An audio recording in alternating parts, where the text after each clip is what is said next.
Li-Mari Marais, one of the students on the Balance Life Coach course, wrote a little piece in one of the discussions asking a question about the video that I suggested you have a look at called The Story of Coaching. Now, I would like to reflect on what Li-Mari is asking because it is in a way a very rich little story, and on the other side it's a very simplistic story. She writes, "Hi Nico, could you please shed light on the middle phase of the coaching process as illustrated by the cartoon? It does seem that the client has to know that they need a different tool, as if the coach is leaving them to struggle a bit. I did not like that feeling. Am I missing something?" Uh, if you're asking if you're missing something because looking at a cartoon where the coach is leaving the client up to figuring it out, no, you're not missing something. It's part of the process.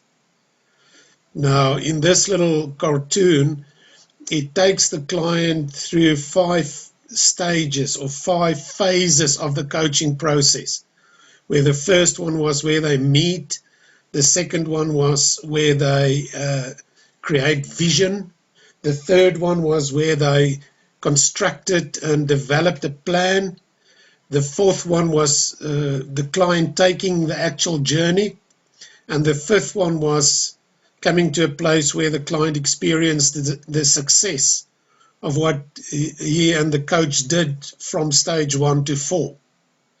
Now, it might be an oversimplification of what coaching really is. Coaching could be a bit more involved than that, but it gives a good paradigm, a good framework in which one can think about coaching. For me, coaching can sometimes be reduced to looking at it as follows. We have a current state. I have a current state. I am currently here in this place talking to you through this video, and this is where I am. I've got a whole history behind me, a history of living life, experiencing things, talking to people, growing up, visiting school, university, going to church, developing a friendship circle, interacting with my parents, my family. There's a huge history behind everyone that is alive today. Now, my current state includes that history up until this moment that I'm alive. So that would be my current state. And then there is a future awaiting me that I'm entering moment by moment. One can think of that as a desired state. So those are 2 elements that I sometimes think one should take in consideration when you do coaching, is where are you now and where would you like to move towards? Where would you like to end up? Sometimes I sit with a couple in relationship coaching, and I make a statement and ask a question. I say, you know that if you do not change direction, you will end up where you're going. And usually both of them think about it for a while and then they nod yes. And then I ask the question, where will this road take you? Where will it end? So in the process of life, we are forever trying to figure out what is the next step to take so that we can move in the right direction to end up at the right place eventually. Now, many people don't consider that, they don't think about that, they just carry on basically with living life as it is. And there's much to be said for those that pause from time to time and think about where they are going and reflect on where they are and where they would like to go. In coaching, that is some kind of something that we bring to our clients, to think about where they are now, even think further back where they come from, what has happened there that still maybe needs healing or mending or changing or reconstructing in their thinking, but where they are currently now and where they would like to go. So you get the current state, you get the desired state. This is also very typical of when I sometimes do strategic planning for a company. We look at the current state, we look at the desired state, and we construct an operational plan to get from here to where we would like to be. And there are all sorts of terminology that we use in the business world to describe that, like doing a SWOT analysis to look at the strengths, weakness, opportunities, and threats. And that would typically be a kind of an assessment of the current state. To do vision creation, writing a vision statement, a mission statement, that would typically be an attempt to define the future that we would like to enter. And then we talk about operational plans. What are the next moves? What are the large-scale objectives we would like to achieve? And broken down in goals, broken down in action steps, broken down in target dates, responsible people, budget, resources, etc. So this is a typical thing of coaching, that we sit with a client in a current state. That client has got a whole history that brought him to this place, and then the client would like to move forward. And often the case is with coaching that our clients do not want to enter the future that they see they are moving into. They would like to see something different, or they would like to solve things of the past. Now, the whole the process of bringing a client from a current state to a desired state includes those 5 steps that we could have seen in the little cartoon video. So sometimes we sit with clients and we envision with them, we think with them forward in terms of where they would like to be and changes they would like to bring about. That the clients sometimes don't know how to enter this future that they have now envisioned is true. It's true for you, it's true for me as coaches as well. Sometimes we don't know what holds the future or what's going to happen in the future.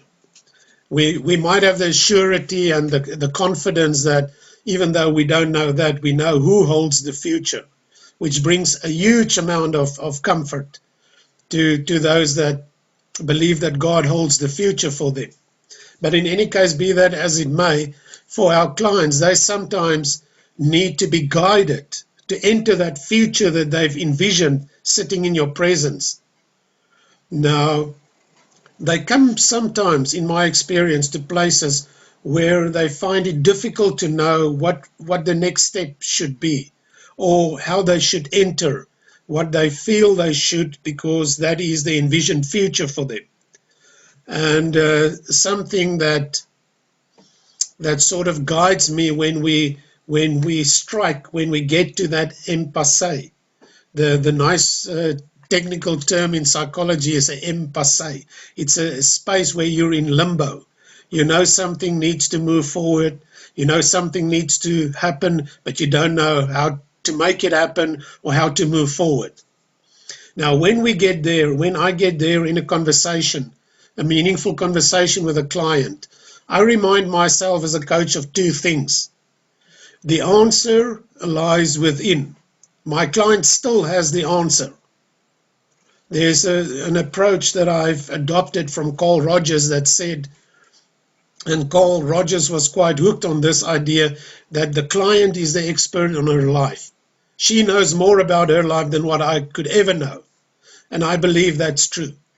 I know more about me than anyone on the planet. Well, God knows everything about me, but as a human being, I'm the one that knows the most about who I am.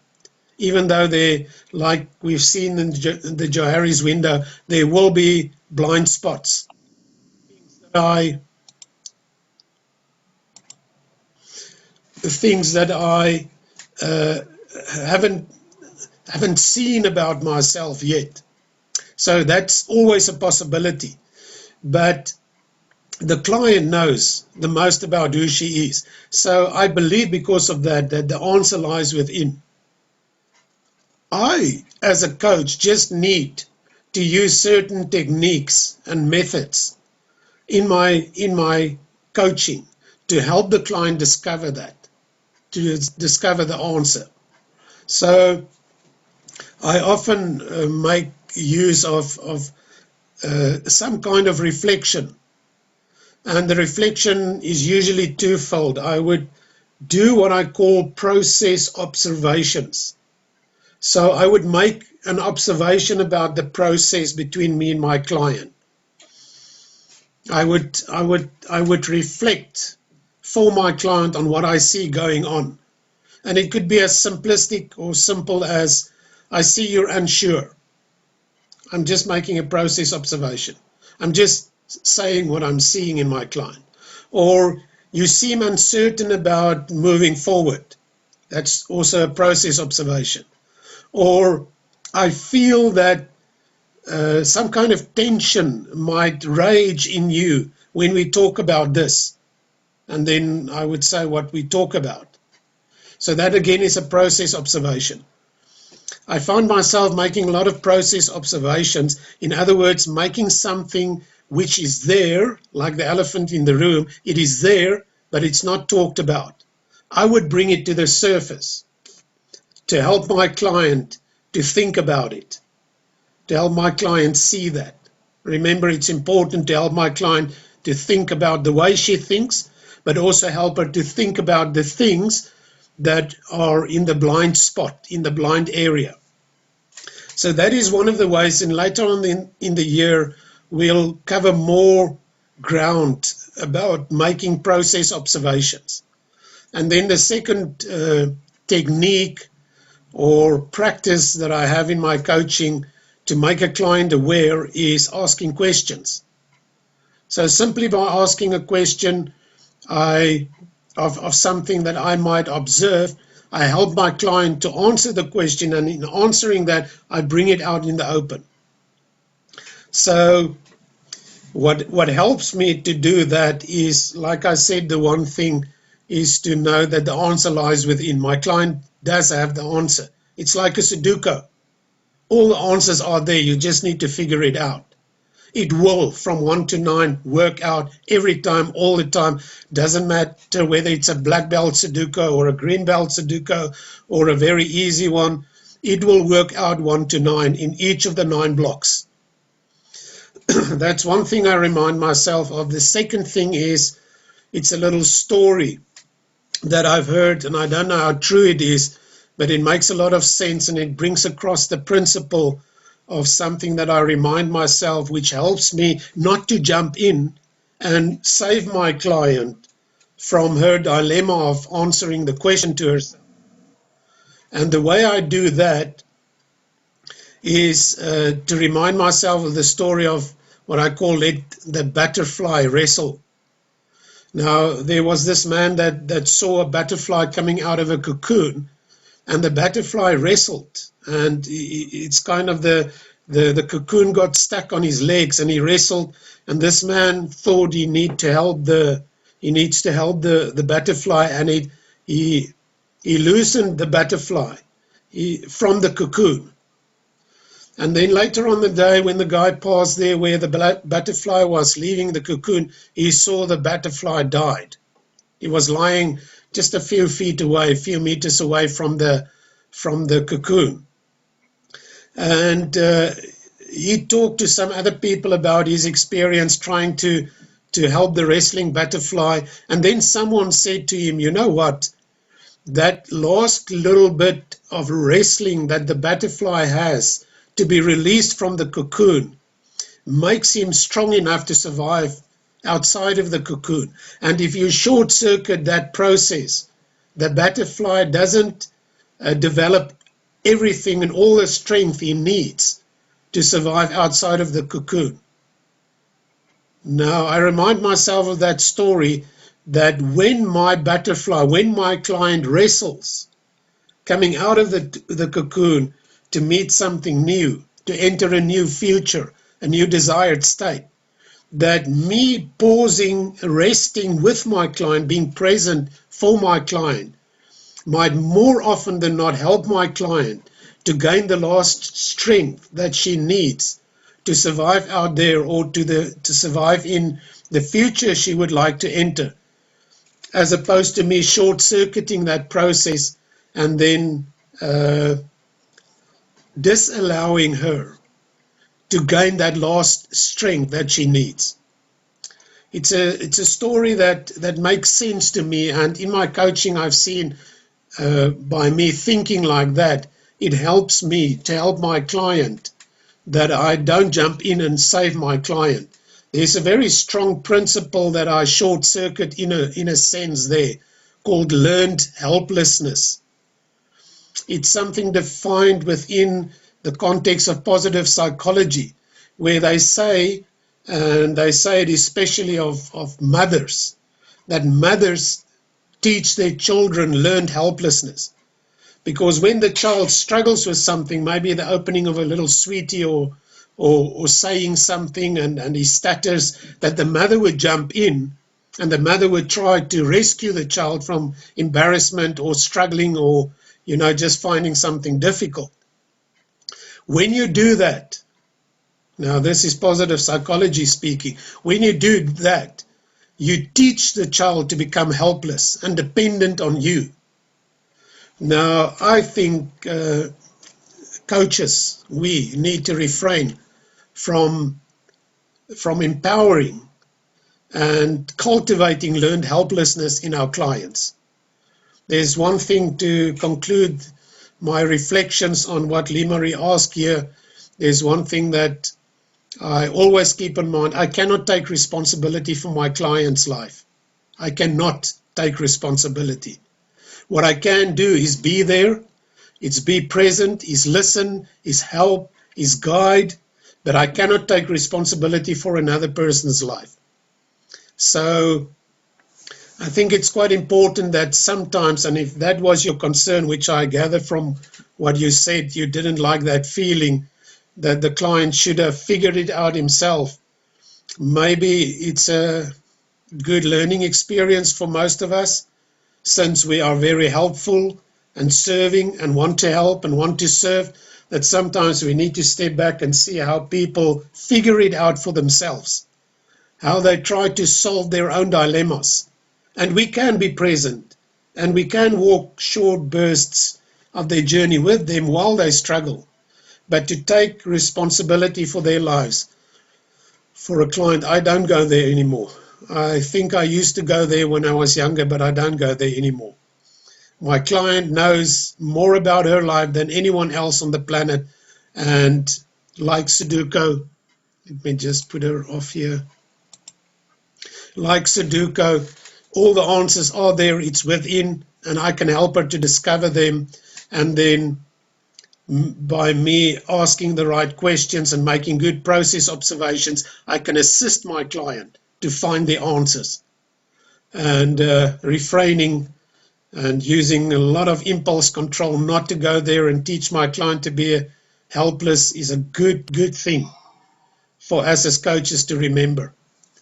I hope my reflections and ruminations on your question helps, Li-Mari. Thank you for asking and making those observations.